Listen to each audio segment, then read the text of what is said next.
Ignister takes a huge rogue stand against the metagame, proving to us that it can even win a regional.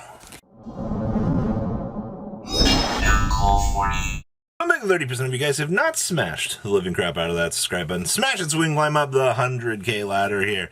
Alright, so your Minnesota regional breakdown. This is a very, very intense regional.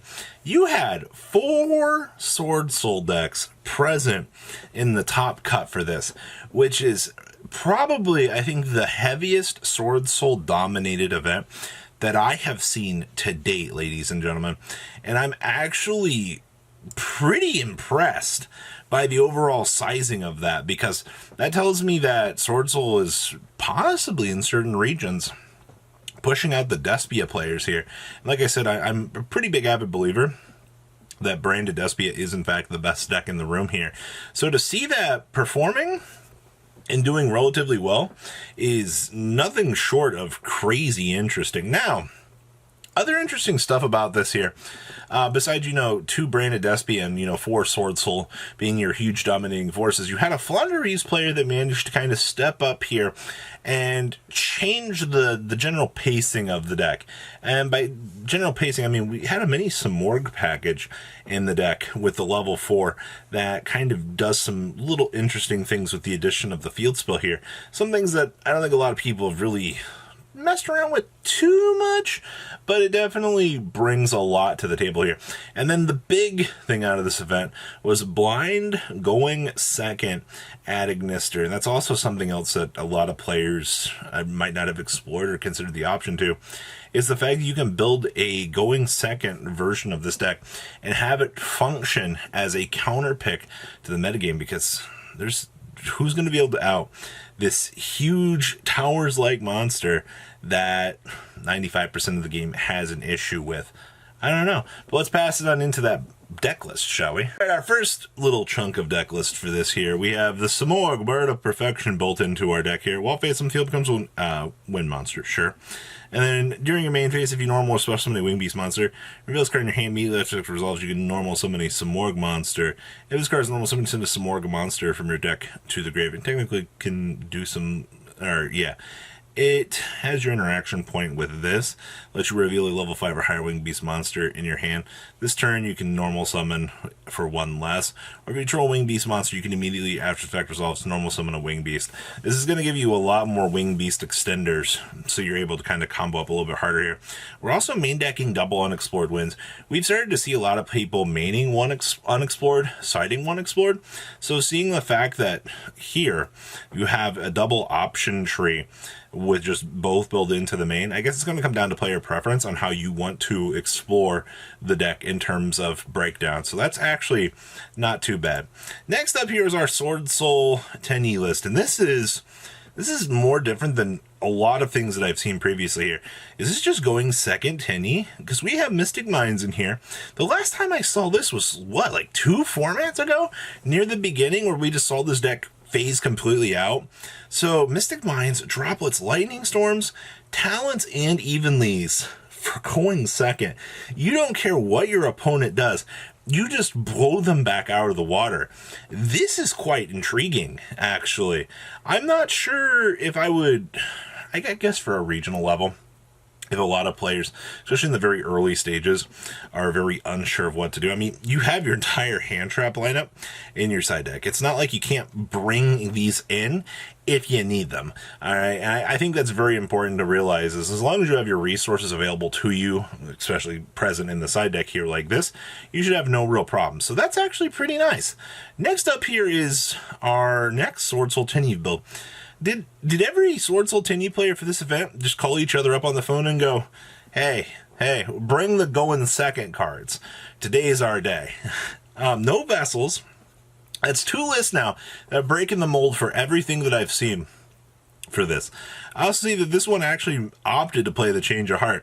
This is actually, I think, the first Sword Soul variant that I've seen maining Change of Heart, though a lot of players, I think, are going to look at Change of Heart and go, it's not really worth the investment in the main deck. And I mean, that's a fine mentality for this, but I'm just more perplexed by these going second Sword Soul Tenyi burner decks that look really, really weird, but Triple Heavenly Dragon Cycle. I'm also just used to seeing vessels everywhere, and the fact we just kind of cut back on that, okay, nonetheless, not too bad.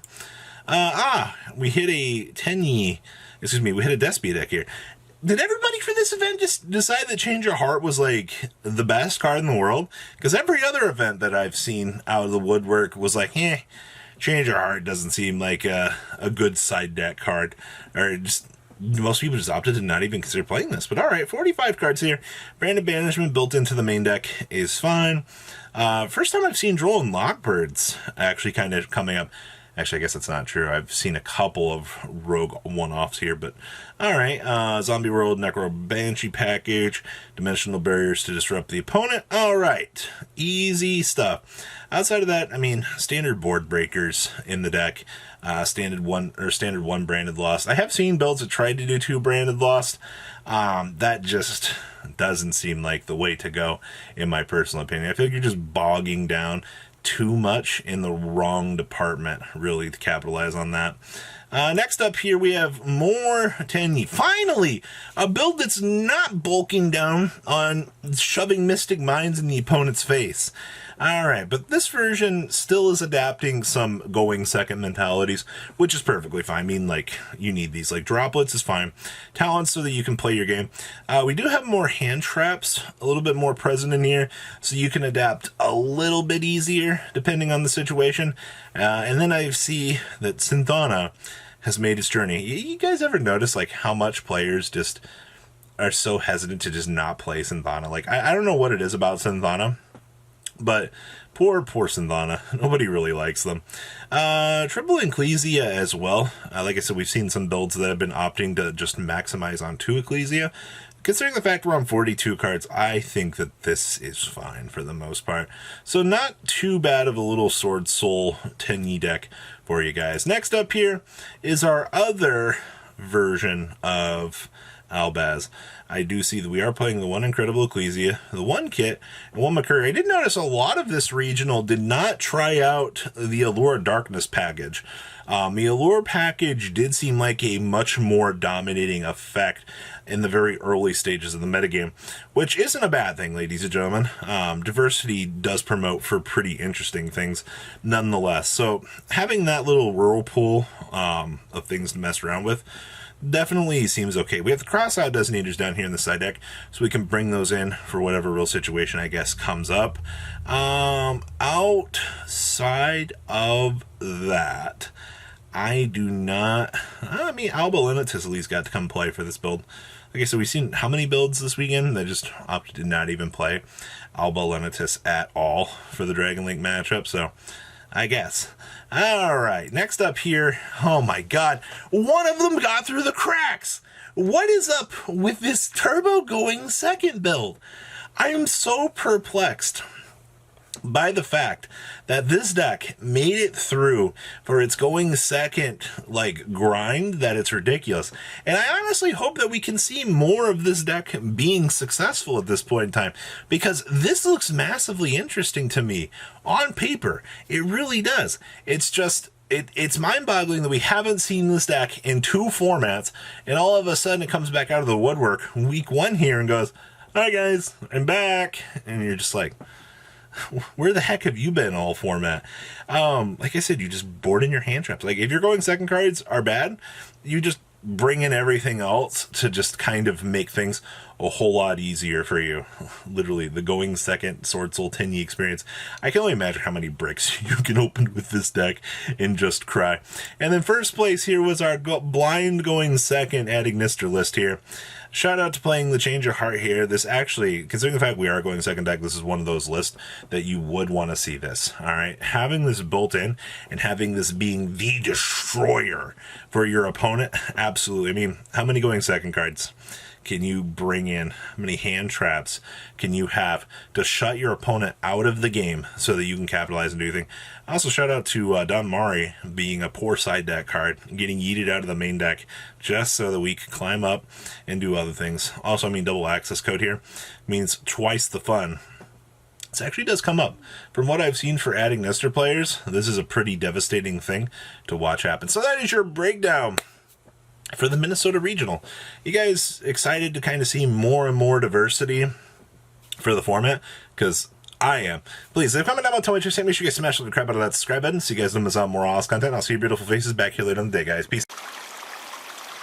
Patrons, thank you.